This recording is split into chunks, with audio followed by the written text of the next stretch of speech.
여러분이 잘 아시는 것처럼 야곱의 특기는 그냥 놔두는 겁니다.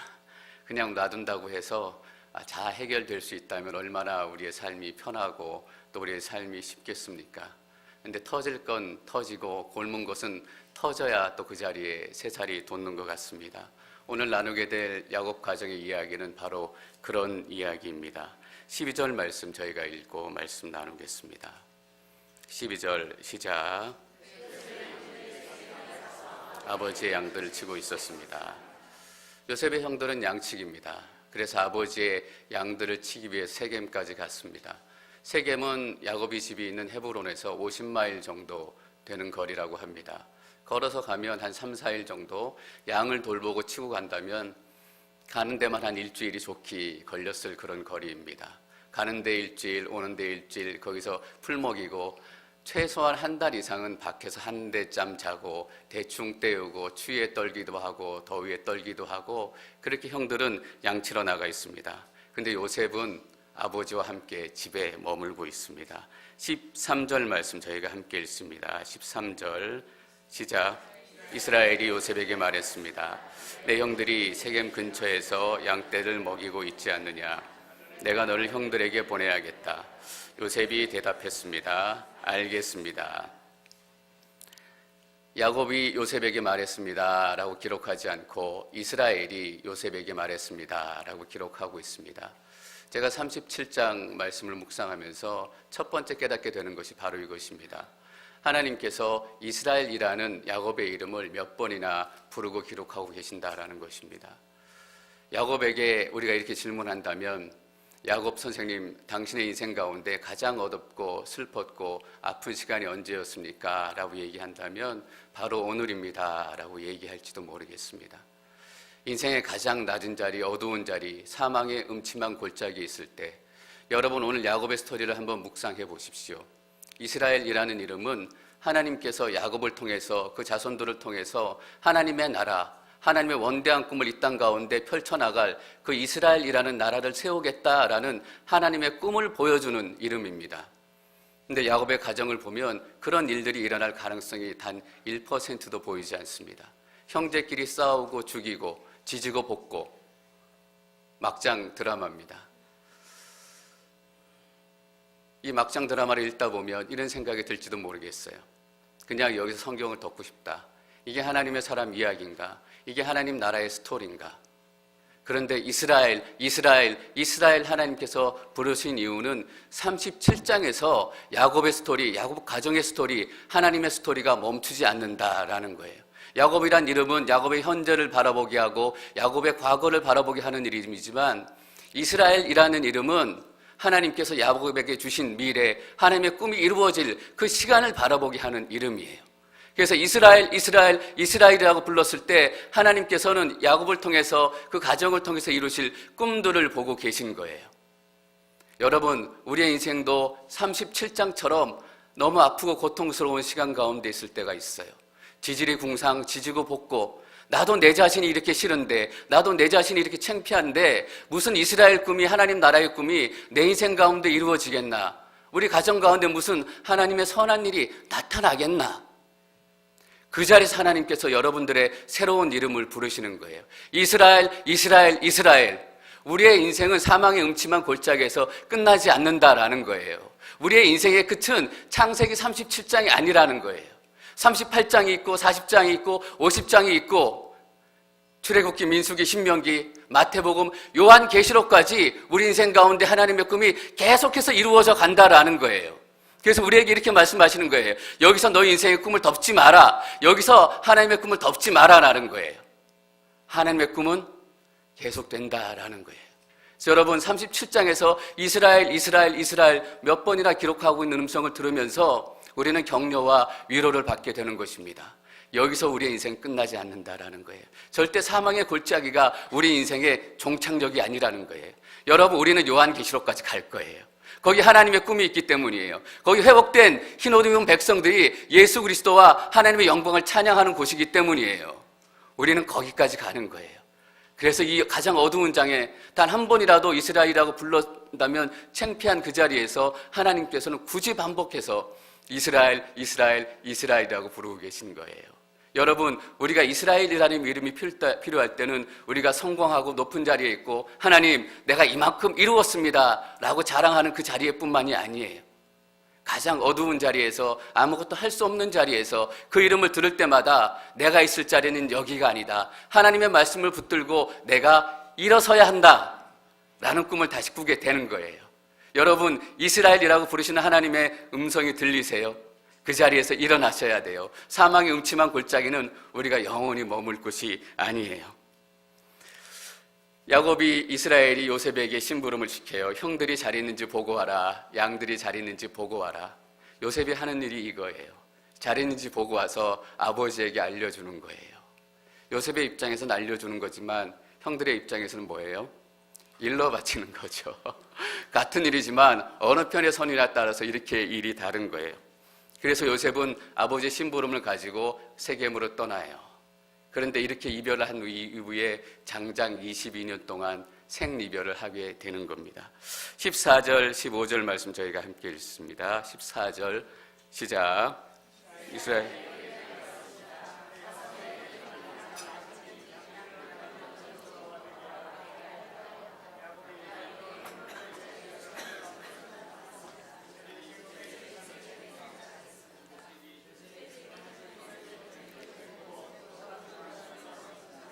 내가 누구를 찾고 있느냐. 아멘. 요셉이 열심히 길을 가서 3, 4일 산길을 걸어서 드디어 세겜에 도착했어요. 열심히 가면 형들을 만날 거라고 생각했는데 막상 세겜에 가보니까 아무도 없는 거예요.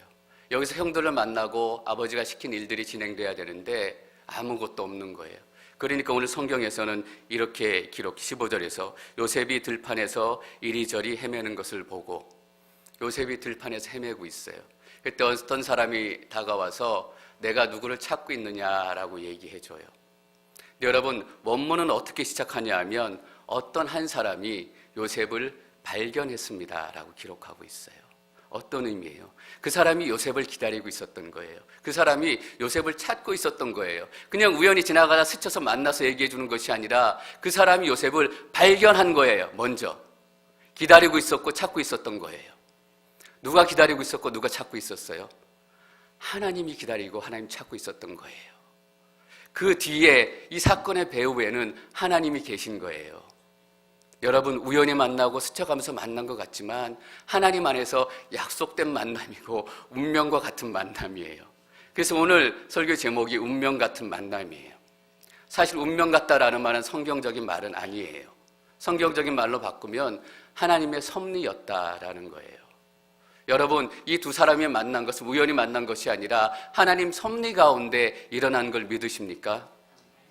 여러분, 하나님의 섭리는 뭐예요? 하나님께서 우리를 지키시고 보호하시고 필요한 것들을 공급하시고 인도하셔서 하나님의 목적을, 우리 삶 가운데 두신 하나님의 계획을 이루신다. 이것이 하나님의 섭리예요.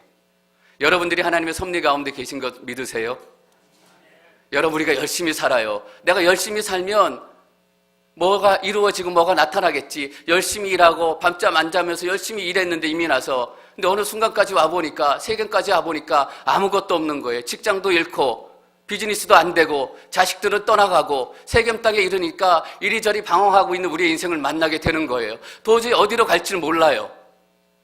여러분, 그때 하나님께서 어떤 한 사람을 우리의 인생 가운데 보내주시는 거예요.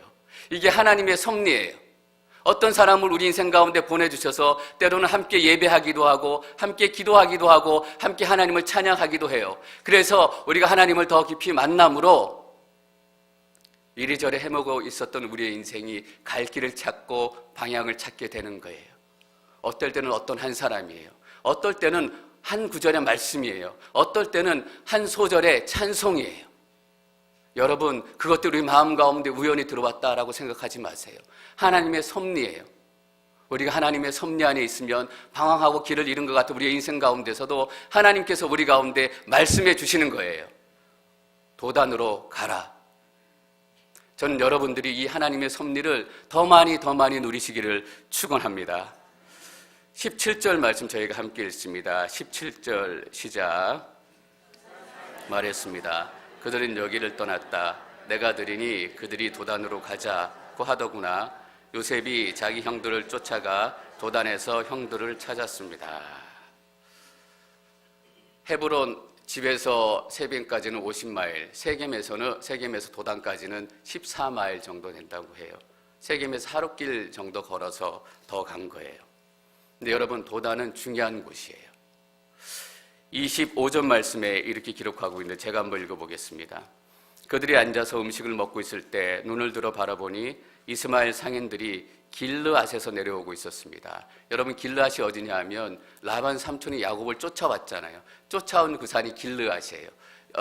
가나안 땅에 들어오기 전에 산지가 길르앗인데 거기서 내려온 상인들이 있었는데 그들의 낙타에는 향신료와 향료와 몰약이 가득 실려 있었습니다.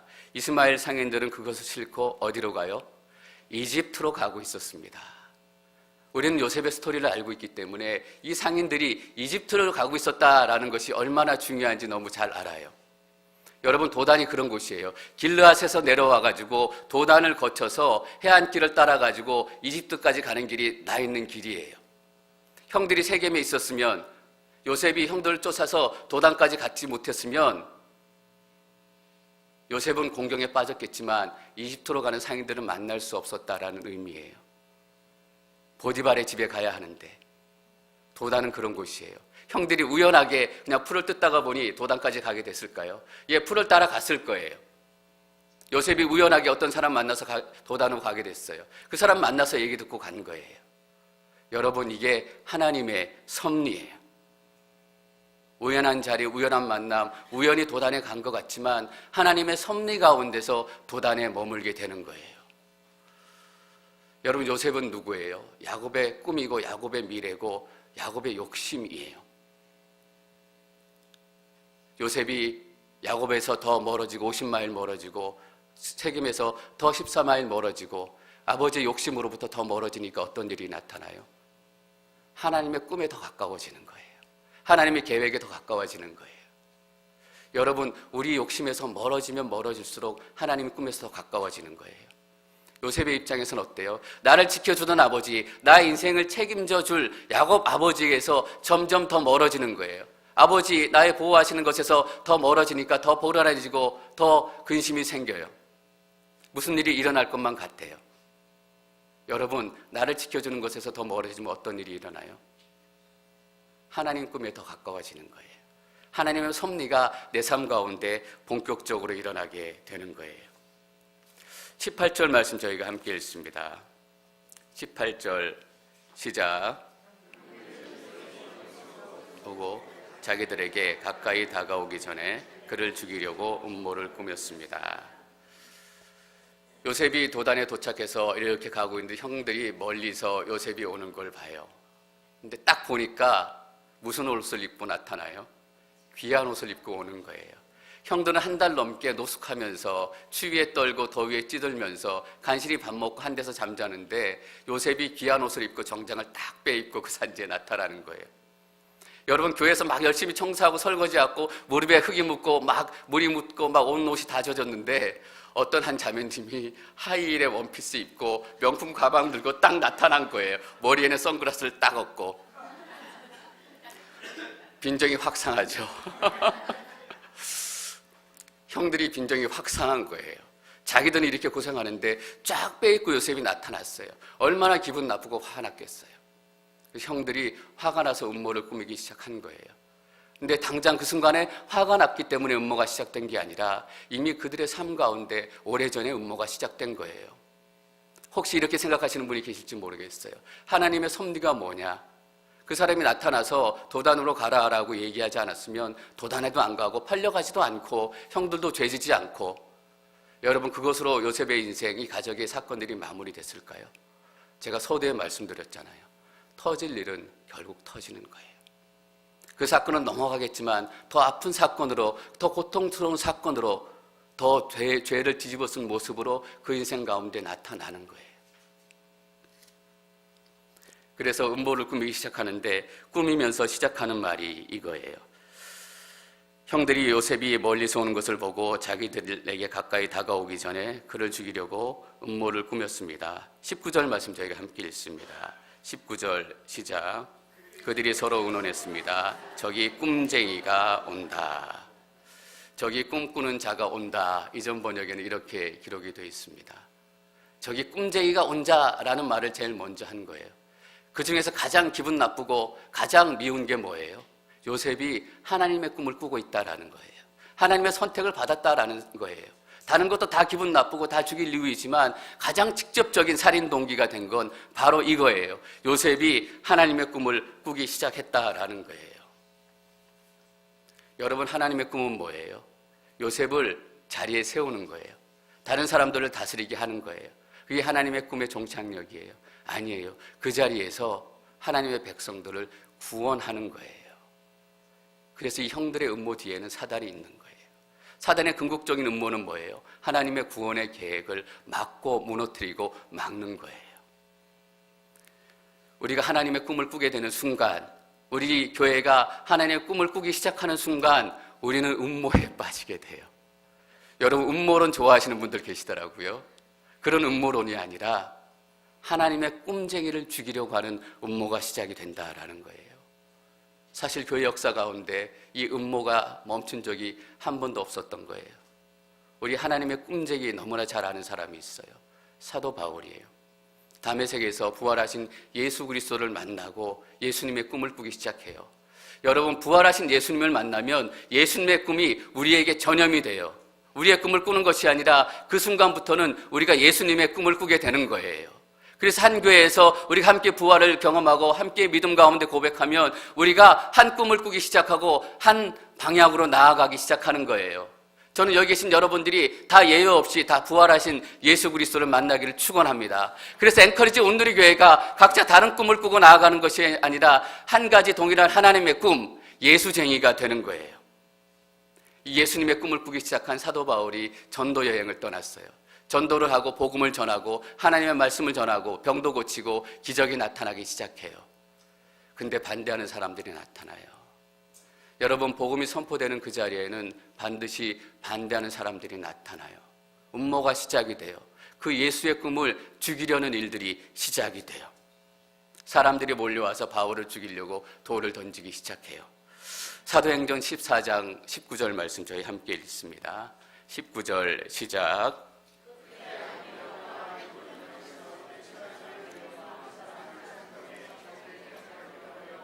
바울에게 돌을 던지게 했습니다. 그리고 바울이 죽은 줄 알고 그를 도시 밖으로 끌어냈습니다. 바울이 죽은 줄 알았어요. 여기서 예수의 꿈이 끝났다고 생각했어요. 근데 다음 절에 이렇게 이어져요. 제가 읽겠습니다. 그러나 제자들이 바울 주위에 모여들자 그가 일어나 다시 도시 안으로 들어갔습니다. 그 다음날 바울은 바나바와 함께 더베로 떠났습니다. 그들은 도시에서 복음을 전한 뒤 많은 제자들을 알게 됐습니다. 죽은 것 같았던 바울이 살아난 거예요. 여러분, 간신히 살아난 게 아니라 일어나서 다시 도시로 들어갔어요. 다시 도시로 들어가서 다른 도시로 옮기기도 하고 다시 복음을 전하기 시작했어요. 여러분, 예수의 꿈을 꾸기 시작하면 절대로 죽지 않아요. 절대로 사라지지 않아요. 여러분, 우리가 이런 얘기 들은 지 바로 얼마 안 됐어요. 앵커리지 교회 온누리 교회 이제 끝났다. 앵커리지 온누리 교회 이제 소망이 없다. 떠나는 게 답이다.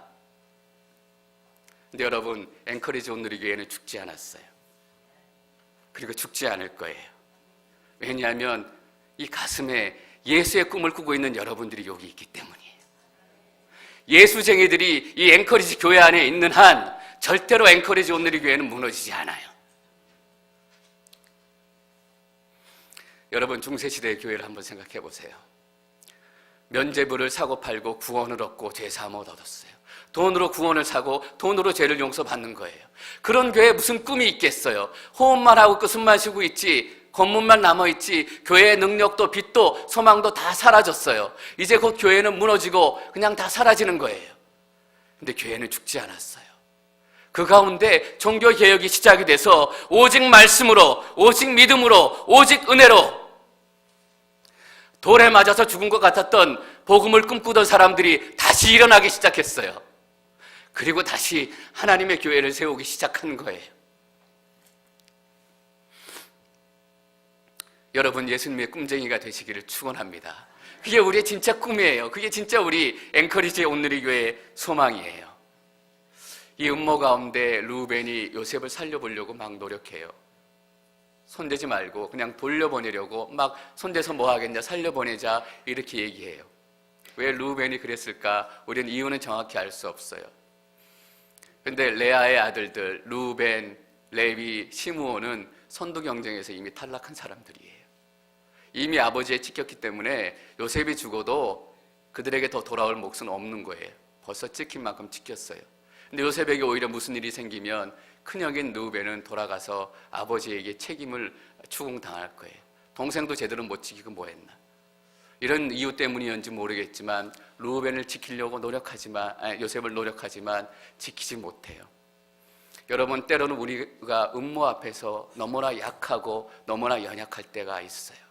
내가 이만큼 해서 뭐 하겠나. 이렇게 큰 세력이고 이렇게 큰 덩치들이 우리를 공격하는데 내가 요만큼 기도하고 내가 떨리는 목소리로 요만큼 하나님 이름 높이는 게 무슨 의미가 있겠나.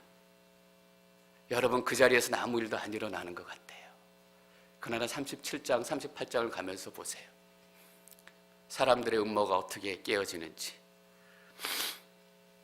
23절, 24절 저희가 함께 읽도록 하겠습니다. 23절, 24절 시작.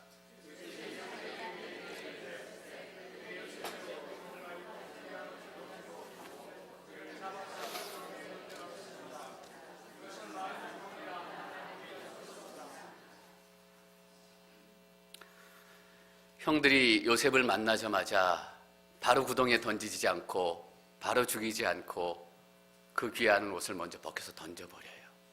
저 옷 때문에 내가 얼마나 창피하고 내가 얼마나 수치스럽고 내가 얼마나 분하고 억울했는지 내가 저 옷을 벗기고 말겠다라고 평생 얼마나 속으로 다짐하고 다짐했겠어요. 다른 어떤 일보다 요셉의 옷을 먼저 벗기는 게 그렇게 그들에게 급하고 중요한 거예요. 그리고 나서 요셉을 형들이 구덩이에 던져요. 형들이 요셉의 옷을 벗기면서 이렇게 생각했을 거예요. 아버지가 요셉에게 세운 꿈을 내가 뺏어버리겠다. 이 옷을 벗기고 던져버리는 순간 다 새롭게 시작하겠다.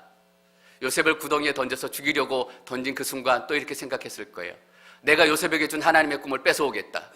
요셉이 죽으면 하나님도 어떡하겠냐. 요셉이 죽었는데 무슨 하나님의 꿈을 요셉을 통해서 이루겠냐. 내가 요셉을 죽여서 하나님의 꿈도 뺏어와야 되겠다. 다시 시작하고 싶은 거예요. 여러분, 유대인들이 예수님을 죽이기로 결심했어요. 그리고 음모를 꾸미기 시작했어요. 그리고 그 음모가 성공을 해요. 로마 군인들이 예수님의 옷을 벗기고 예수님의 십자가를 못 박을 때 그들은 쾌재를 불렀을 거예요. 예수님의 옷이 벗겨지는 그 순간, 예수님의 살이 채찍에 맞아서 떨어나가는 그 순간, 예수님께서 십자가에 못 박혀서 죽는 그 순간 유대인 지도자들은 속으로 외치고 싶었을 거예요. 다 이루었다. 이제는 내 세상이 됐다. 모든 방해물이 다 제거됐으니까 내가 선택을 받고 내가 주인이 돼서 모든 것을 다 가질 수 있다. 다 이루었다. 이렇게 소리치고 싶었을 거예요. 여러분, 그런데 하나님의 섭리에 놀라운 게 뭔지 아세요? 힘없이 죽어가던 예수, 힘없이 눈을 감고 피 흘려가던 예수가 그것도 죽기 바로 직전에 이렇게 얘기하는 거예요. 다 이루었다. 여러분, 다 이룬 사람은 유대인도 아니고 세상도 아니고 요셉의 형들도 아니에요. 진짜 다 이루신 분은 예수 그리스도 한 분밖에 없는 거예요. 여러분, 바울은 죽은 것 같았다가 살아났어요. 예수님께서는 죽음을 이기고 부활하셨어요.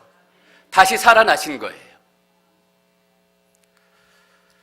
세례는 우리가 믿음으로 예수님과 함께 죽고 예수님과 함께 부활했습니다 라는 것을 선포하는 상징적인 예식이에요. 예, 맞아요. 우리는 예수님과 함께 죽고 예수님과 함께 부활했어요.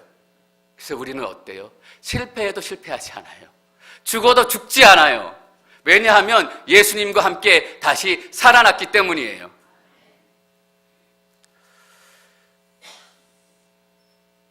요셉을 구덩이에 던지고 형들이 다 이루었다라고 생각했어요. 여러분, 사람이 얼마나 악한지 보세요. 동생을 죽이겠다고 구덩이에 던져놓고 형들이 둘러앉아서 밥을 먹기 시작해요. 이게 사람이에요. 그때 이스마엘 상인들이 길르앗에서 내려와서 도난을 거쳐서 이집트로 가고 있어요.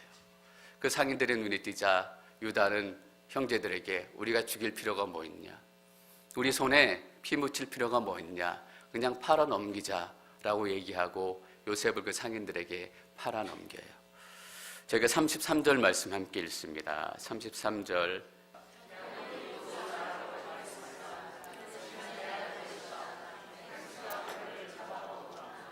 요셉이 틀림없이 갈기갈기 찢겼겠구나.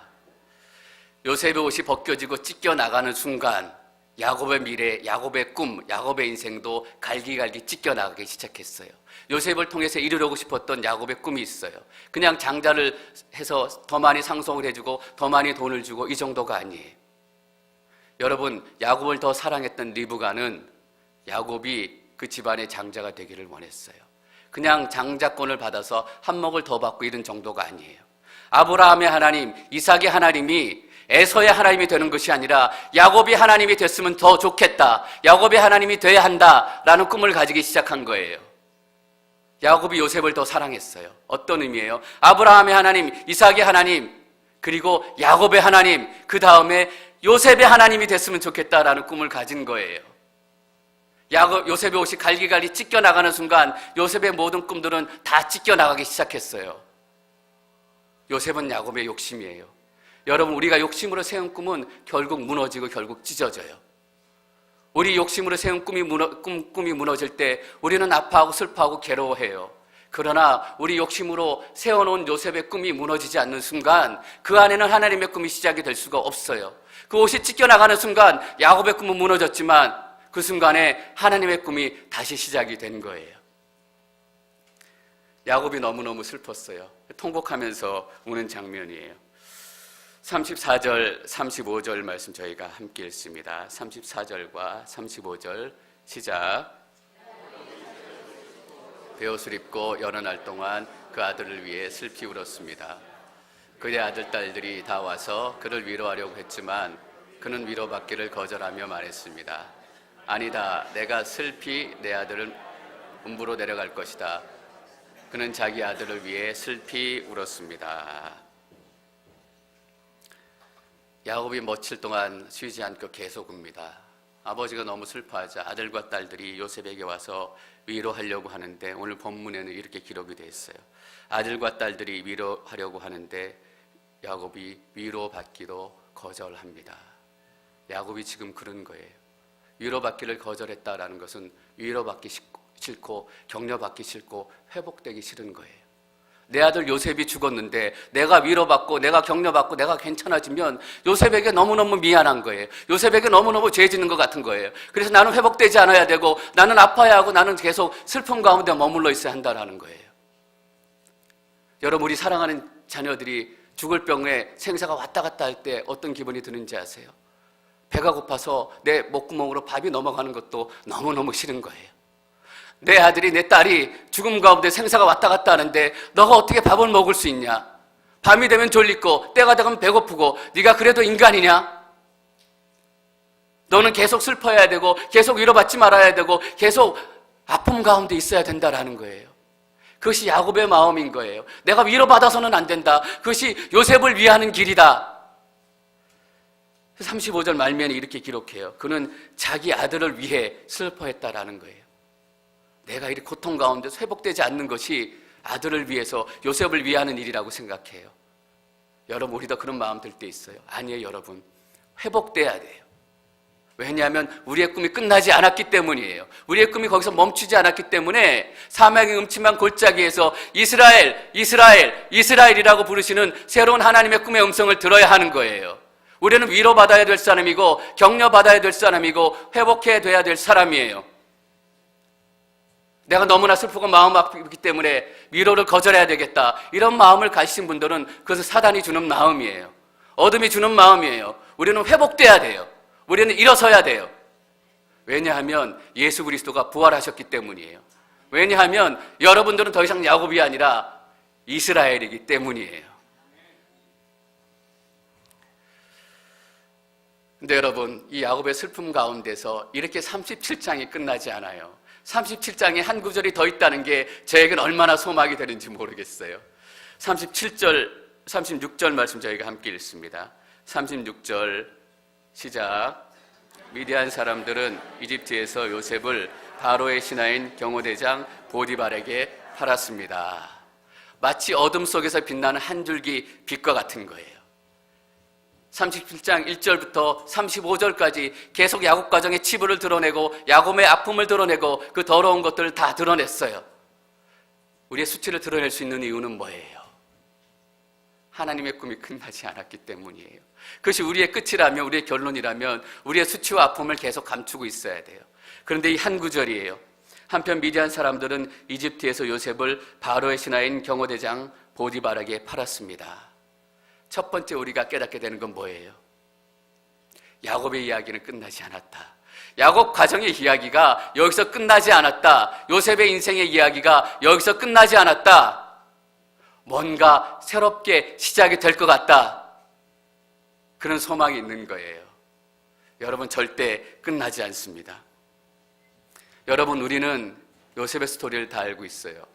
그래서 요셉이 이집트 바로의 경호대장 보디발의 집에 팔려갔다라는 것이 얼마나 큰 영적인 의미가 있는지 잘 알아요.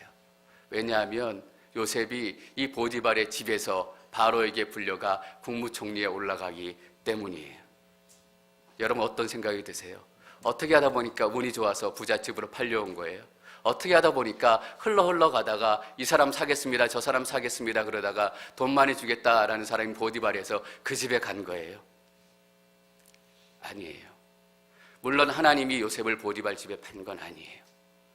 그러나 이 사건들을 통해서도 하나님의 섭리가 조금도 흔들리지 않고 하나님의 구원의 계획이 변화되지 않는 거예요.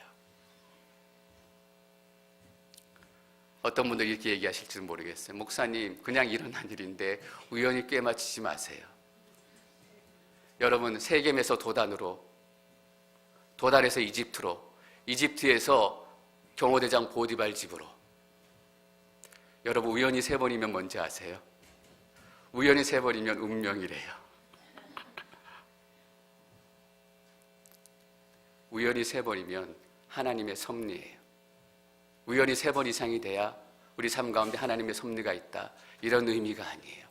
우리 삶의 모든 순간, 우리 삶 가운데 벌어지는 모든 사건들이 하나님의 섭리 아래 있고 하나님의 통치 아래 있고 하나님의 계획 아래 있고, 그래서 하나님께서 우리의 인생을 붙드셔서 우리의 인생 가운데 두신 하나님의 계획과 하나님의 목적을 반드시 이루어 가신다라는 거예요. 여러분, 어쩌다 나았겠지. 내가 기도했는데 병이 나았어요. 어쩌다 때가 맞아서 나았겠지. 그런 얘기하지 마세요. 왜 병이 꼭 기도한 이후에 나아요? 그게 진짜 우연이에요. 여러분, 기도하지 않았는데도 병이 나았다면 또 하나님께 감사해야 돼요. 내가 기도하지도 않았는데 하나님께서 병을 고쳐주신 거예요. 오늘 이걸 하나님께서 내게 주신 말씀이에요. 내 귀에 쏙 들어와요. 내 마음에 쏙 들어와요. 어쩌다 들리는 거겠지. 어제 잠을 푹 자가지고 정신이 맑아서 마음에 푹 박히는 거겠지. 왜 이 말씀이 우리에게 들어와요? 왜 이 말씀이 우리에게 들려요? 하나님께서 우리 마음 가운데 주시는 거예요. 하나님께서 우리 인생 가운데 만나게 하시는 거예요. 여러분, 이것이 하나님의 섭리예요. 하나님께서 우리의 삶을 지키시고 보호하시고 인도하시고 필요한 것들을 공급하셔서 하나님의 계획을 이루셔야 하는 거예요. 여러분, 하나님께서는 오늘도 우리 삶 가운데 운명과 같은 만남을 준비하고 계세요. 어떤 때는 우연이라는 탈을 쓰고 어떨 때는 사건이라는 탈을 쓰고 우리 삶 가운데 다가오지만 그 가운데 하나님의 섭리가 있는 거예요. 저는 여러분들이 눈을 열어서 여러분 인생 매 시간마다 하나님께서 역사하시는 놀라운 하나님의 섭리를 깨닫기를 바랍니다. 온 우주를 통치하시고 온 우주를 하나님의 뜻대로 부리시는 분이 우리의 인생 가운데 들어오셔서 우리의 인생 가운데 하나님의 꿈을 이루시기 시작하는 거예요. 여러분, 운명과 같은 만남을 기대하세요. 하나님의 역사가 여러분 가운데 계속될 것입니다.